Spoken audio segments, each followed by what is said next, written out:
Okay, there are 8 million people in this city. Sounds like a lot, right? Half of them are women. So 4 million men.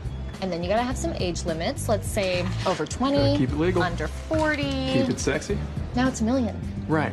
We're talking about a million guys. But half of them are married. 10% are gay. I want someone college educated, not too ugly, so...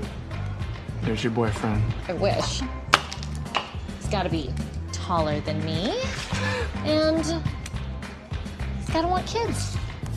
So... To celebrate International Women's Day, I thought I'd ask men what they're doing today so we can have a good old laugh at their answers. So Miles, age unknown because he matched me straight after, said, when I said, what are you doing for International Women's Day? He said, ignoring gimps like you. So my lovely Lady Ballers co-star Matt Walsh recently went viral for this tweet. He was reacting to a video where a self-described feminist confessed that she was extremely attracted to a man because of his traditionally masculine presence on a date, particularly the part where he enthusiastically paid for everything. Matt's point was one that we constantly discuss, that feminists like to be selective with their rejection of tradition. They want the advantages of equality with men, like financial independence, without the disadvantages, like actually having to contribute your finances to the relationship. And he's right, that's where the feminist ideology falls apart. They have no principles or rationale to what they believe. They don't believe in equality. They believe that their money is their money, and that men's money is also their money. And that isn't equality, that's entitlement. Masculinity and femininity are both beautiful things. And it's about time we not only start viewing them as such, but also embracing every ounce of them that we can as men and women respectively. There is absolutely no denying that a woman is happiest when she's in her full feminine. So I can only hope that women start rejecting feminism and embracing femininity. This is your reminder that if you are a man and you subscribe to the app Bumble between May of 2016 and July of 2021,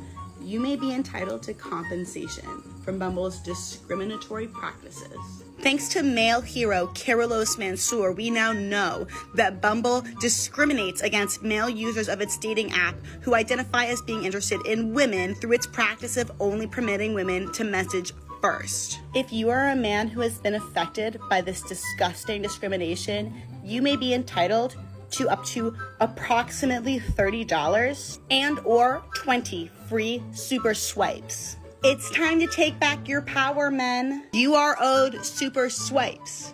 I was supposed to have a first date tonight, and he just unmatched me on Bumble, so I guess we're not going to get drinks anymore. But I thought I would show you guys my outfit so somebody saw it, because I know I'll get questions. My dress is from Eloquy, but I got it from D&Co. My jacket is from ASOS, and my boots are Topshop.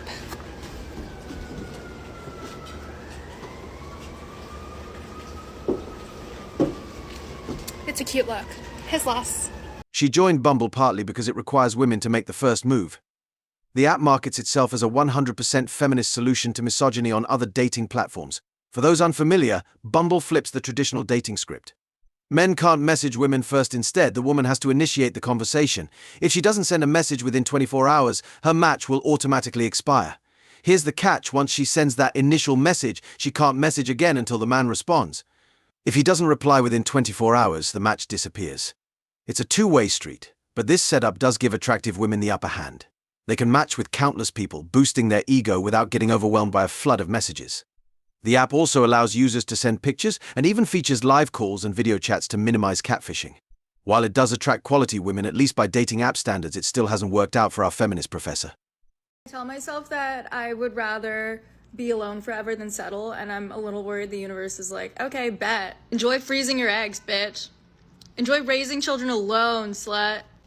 I am having like all the feels right now. I mean, my birthday's in about a week, so I've got all of that coming up, and reading through these comments is really intense, and I can relate to them so much.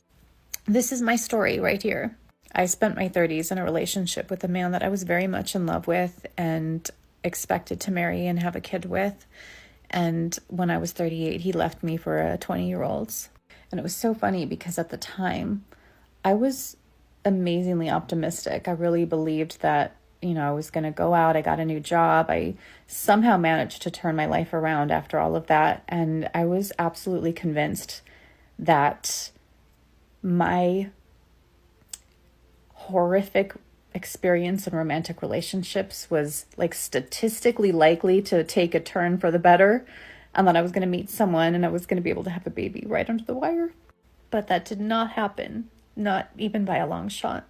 And in fact, the experiences that I had with dating were just as bad, and in one case worse, to the point where I've now opted out of dating altogether because I don't feel that it is good for my mental health. And I'm going to be 47 in about a week, and I think, getting close to the end of the perimenopause phase, and there's a lot of intense emotions that I feel about this. In some ways, I'm okay with it. I have taken care of children my whole life, and there's a part of me that's like, great, now it's my turn. But there's another part of me that is immensely sad. I even knew what I was going to name my child. Like, I've thought about her for decades, and it really pains me to know that I will never know her.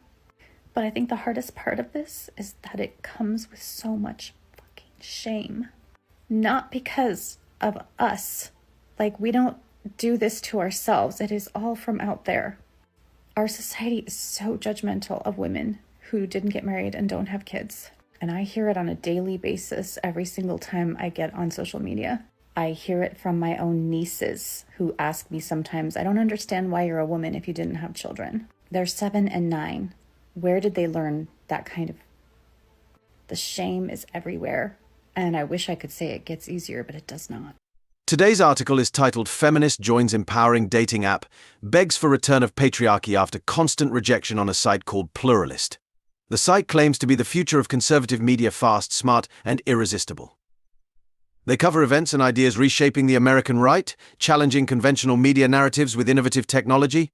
This article is a review of a feminist's experience on the dating app Bumble, and it's bound to offer a red pill MGTOW perspective.